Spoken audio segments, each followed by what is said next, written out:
नमस्कार, महाराष्ट्र T24 के political talk कार्यक्रम में मैं मनीष टेमरे आपका स्वागत करता हूं। दर्शकों, आगामी विधानसभा चुनाव के मद्देनजर सभी लघु दल अपनी चुनावी रणनीति आंकने में लगे हुए हैं। सभी पार्टियां इस चुनावी महाभारत में अपनी अस्मिता टिकाने में लगे हुए हैं। उसी बीच मध्य नागपुर की क्या स्थिति है, इन सब विषयों पर चर्चा करने के लिए आज हमने स्टूडियो में आमंत्रित किया है रवि बराती ने, जो कि राष्ट्रवादी कांग्रेस पार्टी अजित पवार गुट के युवा नेता है। साथ ही साथ हलबा समाज के युवा तड़पदार नेतृत्व के रूप में उभर रहे हैं, साथ ही साथ बड़े नेता है। रवि भाऊ, आपका बहुत बहुत स्वागत है हमारे महाराष्ट्र T24 के आज स्टूडियो में। जिस प्रकार से देखा गया है, आप मध्य नागपुर की राजनीति में आपका बहुत बड़ा नाम है।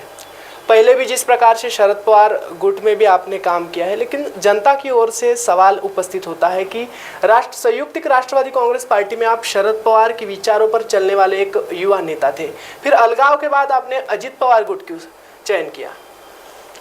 सबसे पहले तो आपका बहुत बहुत धन्यवाद कि महाराष्ट्र TV24 पर मेरे जैसे कार्यकर्ता को अपनी बात रखने का यहाँ पर मौका मिल रहा है, तो मैं आपका दिल से आभार व्यक्त करना चाहता हूँ। अभी जैसे कि अभी आपने बताया कि पहले हम पवार साहब के साथ में थे। देखिए, पहले भी हम राष्ट्रवादी कांग्रेस पार्टी में थे, आज भी हम राष्ट्रवादी कांग्रेस पार्टी में है। हम राष्ट्रवादी कांग्रेस पार्टी के कार्यकर्ता के और पदाधिकारी के नाते से लोगों का काम करते थे। और जब हम राष्ट्रवादी कांग्रेस पार्टी में, इसके पहले भी जब जैसे कि पवार साहब राष्ट्रीय अध्यक्ष हुआ करते थे, जब हम राष्ट्रवादी में थे, तो तभी भी माननीय अजित दादा पवार, जो कि महाराष्ट्र के उप मुख्यमंत्री इसके पहले भी रह चुके हैं, और जब भी कुछ काम रहता था तो वो दादा के माध्यम से हम लोग करते थे, और दादा के माध्यम से जो भी शासन के काम है, लोगों के काम है, वो हम लोग वहां पर करते थे।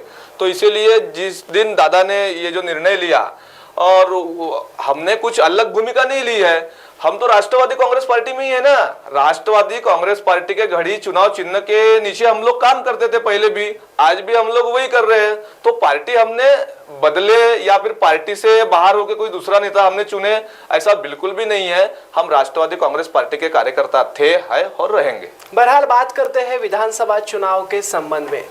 मध्य नागपुर की क्या स्थिति है, किस प्रकार से राष्ट्रवादी कांग्रेस पार्टी अजित पवार गुट द्वारा महायुति में रहकर काम किया जा रहा है?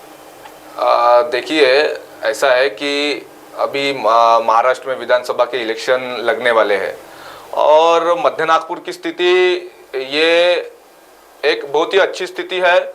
मध्य नागपुर में राष्ट्रवादी कांग्रेस पार्टी का संगठन बहुत ही बड़े पैमाने में है। हमने मध्य नागपुर में जो कि 24 वार्ड आते हैं, 24 वार्ड के वार्ड अध्यक्ष, 24 वार्डों में बूथ प्रमुख और सारे प्रभाग अध्यक्ष, और पूरी बूथ वाइज रचना जो है वो मध्य नागपुर में हमने की हुई है। जब कभी पार्टी हमें आदेश देंगी कि राष्ट्रवादी कांग्रेस पार्टी के उम्मीदवार, इस नाते से राष्ट्रवादी कांग्रेस पार्टी को मध्य नागपुर विधानसभा क्षेत्र में लड़ने का यहाँ पर आपको मौका मिल रहा है, और आपको राष्ट्रवादी कांग्रेस पार्टी का उम्मीदवार घोषित करके लड़ रहे करके, तो वहां पर निश्चित रूप से हम लोग लड़ने वाले हैं।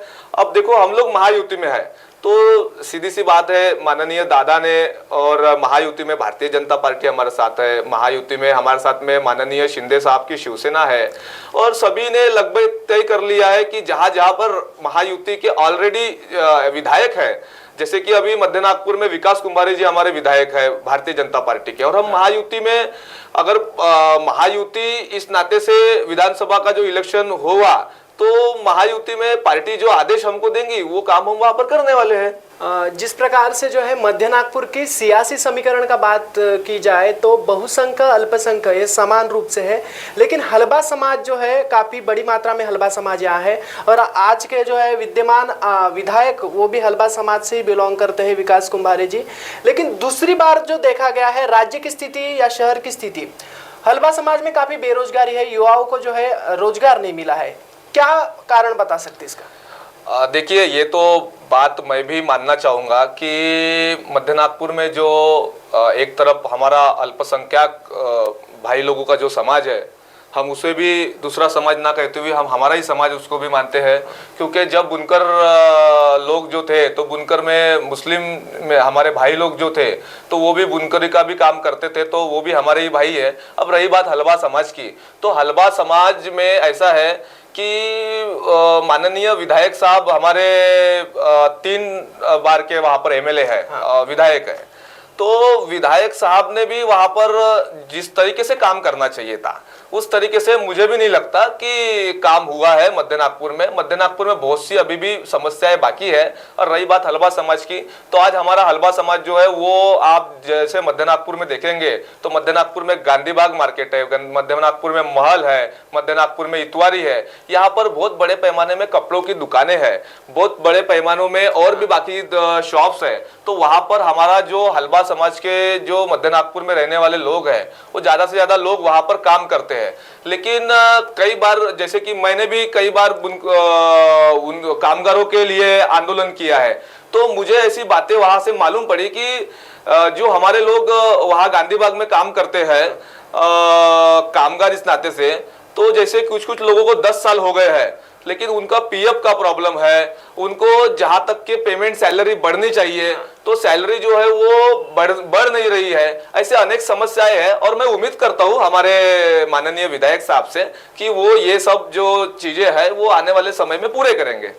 देखा गया है पूरी सियासी जो है सियासत में देखा गया है मध्य नागपुर की महायुति में होकर अजित पवार गुट जो है अलग और भिन्न सीटें मांग रहा है। कौन कौन यहाँ सीटें मांग रहा है, क्या बताना चाहेंगे सीट बंटवारे? देखिए, हम महायुति में लड़ रहे ये बात ठीक है, लेकिन विधानसभा में हमने नागपुर शहर में हमारा सबसे बड़ा दावा पश्चिम नागपुर विधानसभा क्षेत्र में है, जहां हमारे प्रशांत पवार शहर के अध्यक्ष है। और हमारा अभी मैं आपको एक अच्छी न्यूज़ बताना चाहता हूं कि अभी 2 दिन पहले हमारा एक मत हुआ है, पश्चिम नागपुर विधानसभा क्षेत्र में राष्ट्रवादी कांग्रेस पार्टी का उम्मीदवार ही महायुति की तरफ से लड़ेगा।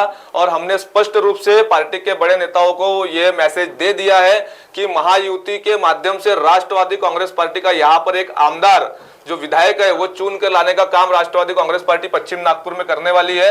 और प्रशांत पवार जी जो एक दबंग नेता और एक दबंग पहचान यहाँ पर आंदोलनकारी नेता भी उनको कहा जाता है और पश्चिम नागपुर में एक बहुत बड़ा अस्तित्व वो रखते हैं और लोगों तक जाकर लोगों की समस्याएं वहां पे सॉल्व करते हैं। तो पश्चिम नागपुर में हमने हमारा दावा महायुति की तरफ से किया हुआ है।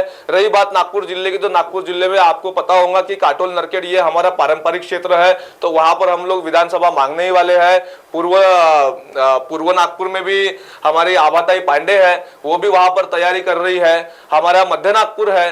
तो कैसा है कि महायुति में है हम लोग, इतना बरोबर है, लेकिन हम राष्ट्रवादी कांग्रेस पार्टी के सर्व पहले तो कार्यकर्ता है, राष्ट्रवादी कांग्रेस पार्टी के लिए हम लोग काम करते हैं। तो हमारे पार्टी का प्रतिनिधि लोगों ने चुनकर देना चाहिए, इसलिए वो हमारी पहली भूमिका है। और हम स्पष्ट रूप से नागपुर शहर में एक विधानसभा कोई भी हम लोग मांगने वाले हैं और नागपुर ग्रामीण में भी वहां पर मांगने वाले। बात की जाए मध्य नागपुर की, तो जिस प्रकार से आपने बोला गांधी बाग जैसे जो है बहुचर्चित मार्केट यहाँ है, लेकिन दूसरी ओर देखा गया है कि टिमकी भानखेड़ा जैसे काफी छोटे क्षेत्र है जहाँ की सैनिटाइजेशन की काफी प्रॉब्लम है, गटर्स लाइन सीवर लाइन की प्रॉब्लम है, इनकी ओर जो है विद्यमान विधायक ध्यान नहीं दे रहे। क्या बताना चाहेंगे महायुति में होकर भारतीय जनता पार्टी के विधायक यहाँ से? मैं बताऊँ आपको, ये जो जैसे हम लोग वार्ड जिसको बोलते हैं, अभी जैसे आपने बताया कि टिमकी भानखेड़ा, तो उसी के बाजू में मेरा लक्कर तांडापेट जहाँ का मैं प्रतिनिधित्व करता हूँ।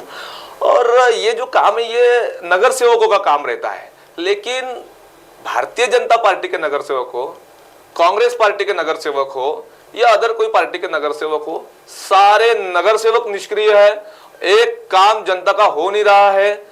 अभी हम लोगों ने तो दादा जब नागपुर आए थे तो हमने दादा से वहां पर विनती की कि जल्द से जल्द नागपुर महानगर पालिका के इलेक्शन लगाए जाए।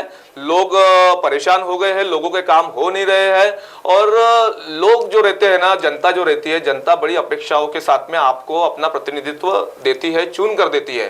भारतीय जनता पार्टी हो या कांग्रेस हो, जब एक प्रतिनिधित्व चुन कर देते हैं तो लोगों का भी ऐसी अपेक्षा रहती है कि नहीं, ये आदमी मेरे को आधे रात को अगर मैंने कभी फोन किया तो ये मेरा काम करेगा।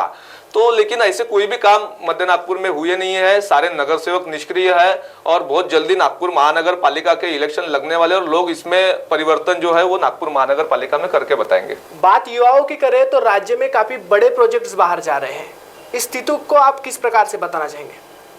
देखिए, आप मुझे पहले बात तो ये बताओ कि कौन सा ऐसा जो प्रोजेक्ट है जो गया। मैं बताता हूँ, आप अगर बात वेदांता की करोगे, मुझे मालूम है, मैंने खुद उसके लिए आंदोलन किया हूँ। तो मुझे बहुत अच्छे रूप से पता है। और ये प्रोजेक्ट महाविकास आघाड़ी की जब गवर्नमेंट थी तो महाविकास आघाड़ी के गवर्नमेंट में उनको वो प्रोजेक्ट का जो डीलिंग थी, जैसे हम लोग कुछ कंपनियों के साथ में डीलिंग करते हैं, तो उनको डीलिंग बरोबर करनी नहीं आई और उसके बाद में सरकार चेंज हो गई और महायुति की सरकार आई। तो महायुति की सरकार आते बरोबर इन महाविकास आघाड़ी वालों को डीलिंग अच्छे से करना नहीं जमा, तो वो जो कंपनियां थी वो उनके ही कार्यकाल में गई हुई है। महायुति की सरकार आने के बाद में जो नए नए प्रोजेक्ट महाराष्ट्र में आए हैं, जो नए नए रोजगार महाराष्ट्र में आए हैं, उसकी विरोधी पक्ष चर्चा नहीं करता है, उसका विरोधी पक्ष बात नहीं करती है। देखिए कैसा है कि ये सब विरोधी पार्टियों का और विरोधी पक्ष का प्रोपोगंडा है कि ये रोजगार गए, वो रोजगार गए, लेकिन जो जिस प्रकार से अभी रोजगार आ रहे हैं महाराष्ट्र में उसकी भी तो चर्चा होना चाहिए ना, उसकी चर्चा नहीं होती है। लेकिन मैं बताना चाहता हूँ आपको कि बहुत जल्दी भी, जैसे कि अर्थसंकल्प में हमें नई नई योजनाएं माननीय अर्थ मंत्री और महाराष्ट्र के उप मुख्यमंत्री अजित दादा पवार के माध्यम से देखने को मिली। मैं बताता हूँ आपको, अभी आप महायुति का एक इलेक्शन का बायोडाटा आने वाला है, उसमें बहुत सारे रोजगार की जो संधि है वो महायुति की सरकार महाराष्ट्र के सारे युवाओं को उपलब्ध करवा के देने वाली है।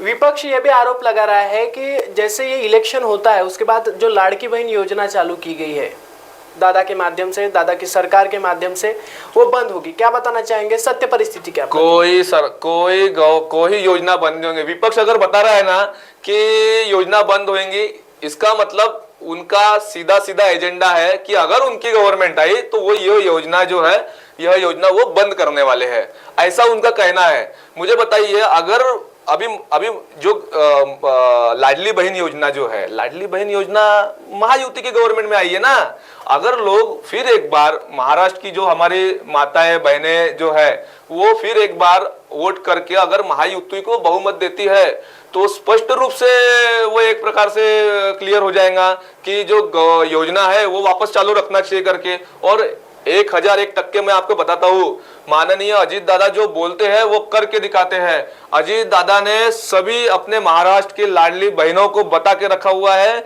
कि ये योजना किसी के भी कहने पे, किसी भी विधायक के, किसी भी मंत्री के कहने पे बंद नहीं होंगी।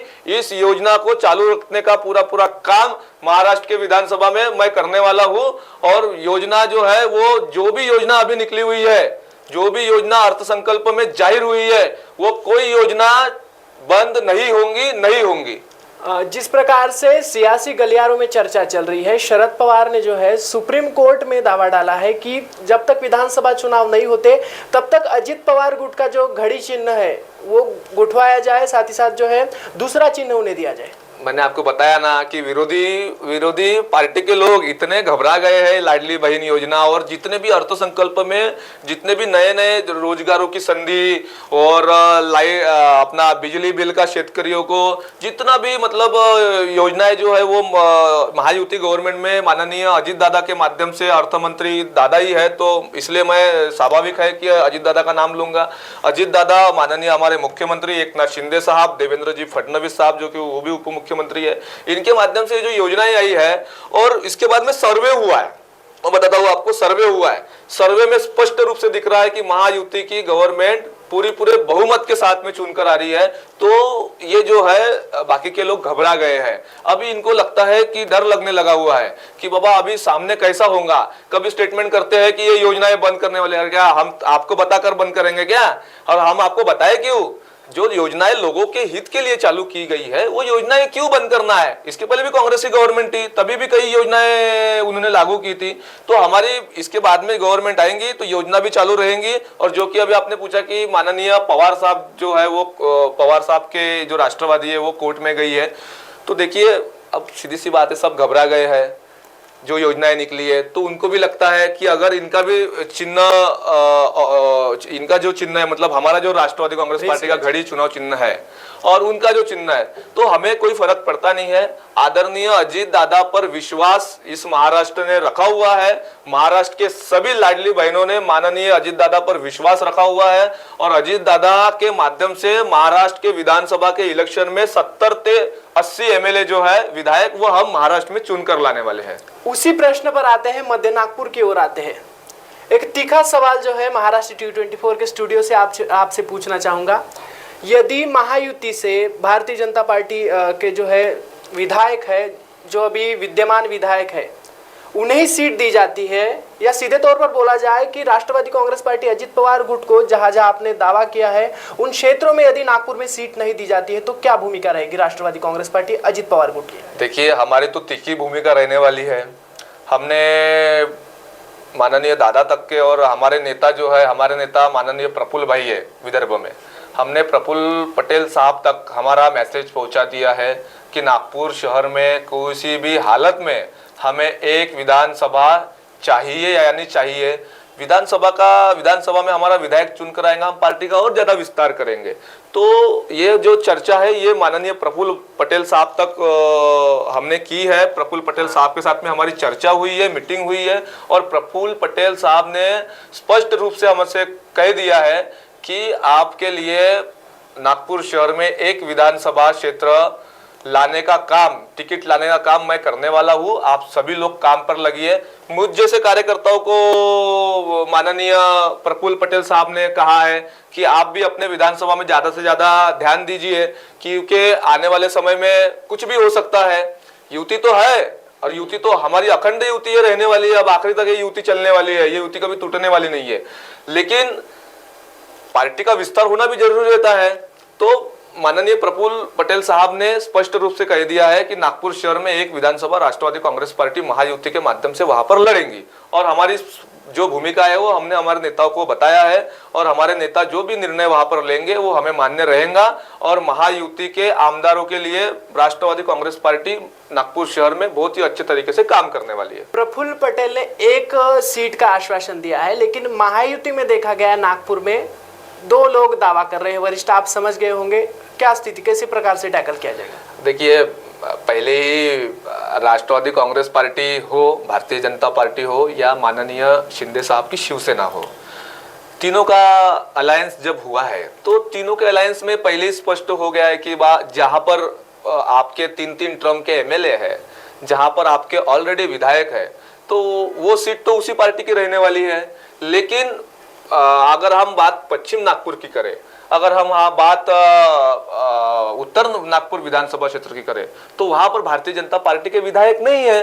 तो जहां पर भारतीय जनता पार्टी के विधायक नहीं है, वहां स्पष्ट रूप से हम लोग वहां पर दावा करने वाले हैं। इसीलिए मैंने पहले ही आपके साथ में बात करते हुए मैंने स्पष्ट कर दिया वो कि पश्चिम नागपुर विधानसभा क्षेत्र में हमारा दावा है, और पश्चिम नागपुर विधानसभा क्षेत्र की टिकट जो है वो राष्ट्रवादी कांग्रेस पार्टी मांग रही है, और पूरी ताकत के साथ मांग रही है। प्रशांत पवार वहां पर हमारे लड़ने वाले हैं, और पूरी पार्टी उनको मदद करने वाली है वहां पे। मध्य नागपुर की सीट छोड़ दोगे क्या यही क्वेश्चन आता है? मध्य नागपुर की सीट, अब देखो, मुझे मेरे नेता प्रफुल्ल भाई और प्रफुल्ल पटेल साहब ने मुझे कहा है कि तुम तैयारी करो, पार्टी का विस्तार करो। तैयारी करो यानी इलेक्शन की तैयारी करो, ऐसा नहीं, पार्टी का विस्तार करो। जैसे कि मैंने आपको बताया कि हमने हर वार्ड का वार्ड अध्यक्ष, प्रभाग अध्यक्ष, बूथ वाइज सारी रचना कर दी है। पार्टी जिस दिन भी मुझे आदेश देंगी कि हमको वहां पर अब पार्टी का नेतृत्व चाहिए और पार्टी वहां पर लड़ रही है, पार्टी फिर जो भी उम्मीदवार देंगी उस पार्टी के लिए, मैं उस उम्मीदवार के लिए पूरी जी जान से वहां पर पूरे ताकत के साथ में वहां पर हम लोग काम करने वाले हैं। मध्य नागपुर सीट छोड़ने का विषय नहीं आता है। वहां पर हमारे महायुति के भारतीय जनता पार्टी के विधायक है और 3 बार के विधायक है। अब ऐसा है कि हम पार्टी में काम करते तो पार्टी के कार्यकर्ता इस नाते से पार्टी को बोलने का हमारा काम है, हमारे नेता को बोलने का काम है। हमारी मांगनी थी, हमने विधानसभा की मांगनी वहां पर माननीय प्रफुल्ल पटेल साहब के पास में रखी है। अब नेता क्या निर्णय लेते हैं, कभी कभी सीटें भी अदला बदली होती है, हाँ। तो समय पर वो मालूम पड़ेगा, लेकिन हमारी मांगनी थी, हमने मांगनी माननीय नेता के पास में रखी हुई है, और जो भी हमारे पार्टी के नेता, पार्टी के वरिष्ठ नेता जो भी निर्णय लेंगे पूरे दम खम के साथ में, तन मन धन के साथ में महायुति के लिए हम लोग वहां पर काम करने वाले हैं। विधानसभा की तो बात ठीक है, लेकिन महानगर पालिका में जो है आप इलेक्शन लड़ने वाले हैं, ऐसे सूत्रों के हवाले हमें पता चला है। क्या स्थिति है, क्या बताना चाहिए? मैं 1001% नागपुर महानगर पालिका का चुनाव लड़ूंगा। ऐसा है कि 2017 में जब नागपुर महानगर पालिका के इलेक्शंस हुए तो राष्ट्रवादी कांग्रेस पार्टी ने वहां पर अपना 4 उम्मीदवार खड़े किए थे। अभी जो हमारे 4 उम्मीदवार थे वो चारों उम्मीदवार नए थे और वो समय पर प्रभाग रचना 4 वार्ड का प्रभाग हो गया था। अब 4 वार्ड का प्रभाग हुआ था तो पार्टी ने मुझे आदेश दिया था वहां पर इलेक्शन लड़ने का, लेकिन मेरी मेहनत पहले से थी और मैं ये चाहता था कि वहां पर पहले लोगों का क्या कहना है, लोगों का मत किस तरफ है, लोगों का झुकाव किस तरफ है, ये पहले मेरे जैसे एक नए कार्यकर्ता ने देखना चाहिए। तो मैं नया कार्यकर्ता था और 2017 में जब हमने नागपुर महानगर पालिका के इलेक्शन में राष्ट्रवादी कांग्रेस पार्टी के जब 4 उम्मीदवार वहां पर खड़े किए तो विरोधी तो कहते थे कि ये तो नया लड़का है, रवि पराते ने खड़े किए हुए उम्मीदवार है, इसको कैसे वोट मिलेंगे, उम्मीदवार भी नए हैं और ये लड़का भी नया है। लेकिन मेरे ही प्रभाग से मेरी जो जनता है, मेरे प्रभाग के जो होशियार जनता है, उन सभी लोगों ने मेरे सर पे हाथ रखा। आशीर्वाद के रूप में मेरे प्रभाग की जनता ने मुझे वहां पर 10,000 के लगभग वहां पे मतदान किया, वोटिंग की। और तभी मुझे मालूम पड़ा कि 10,000 वोट अगर मेरे लोग अगर मुझे कर सकते हैं तो क्यों नहीं फिर मैंने मेहनत करके और नागपुर महानगर पालिका के इलेक्शन में खड़ा होना चाहिए। और मेरे पास में नए प्रोजेक्ट है मेरे लोगों के लिए, जैसे कि मैंने आपको अभी थोड़ी देर पहले बात हुई गांधी बाग वगैरह में हमारे लोग काम करते हैं, तो वो सबसे ज्यादा मेरे प्रभाग में रहने वाली जनता है,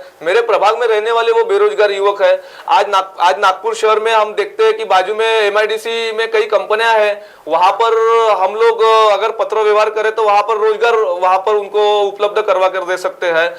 मेट्रो में भूमिपुत्र इस नाते से वहां पर रोजगार प्राप्त करवा सकते हैं। लेकिन कैसा है, जो पहले के जो कॉर्पोरेटर थे, अभी ये सब कॉर्पोरेटर से सब चीजें जो है वो जमी नहीं। और मैं एक युवा भी हूँ, मेरी कोई ज्यादा उम्र है नहीं, तो मैं भी युवाओं के तरह जैसा ही सोचता हूँ, मेरी सोच भी युवाओं के जैसी ही है। मुझे भी लगता है कि मेरे साथ में रहने वाले जो युवा है उनके लिए मैंने कुछ करना चाहिए। तो मेरी ऐसी भूमिका है कि आने वाले नागपुर महानगर पालिका के इलेक्शन में मैं 1001% इलेक्शन लड़ने वाला हूँ और मुझे पूरी उम्मीद है मेरे प्रभाग की जनता से।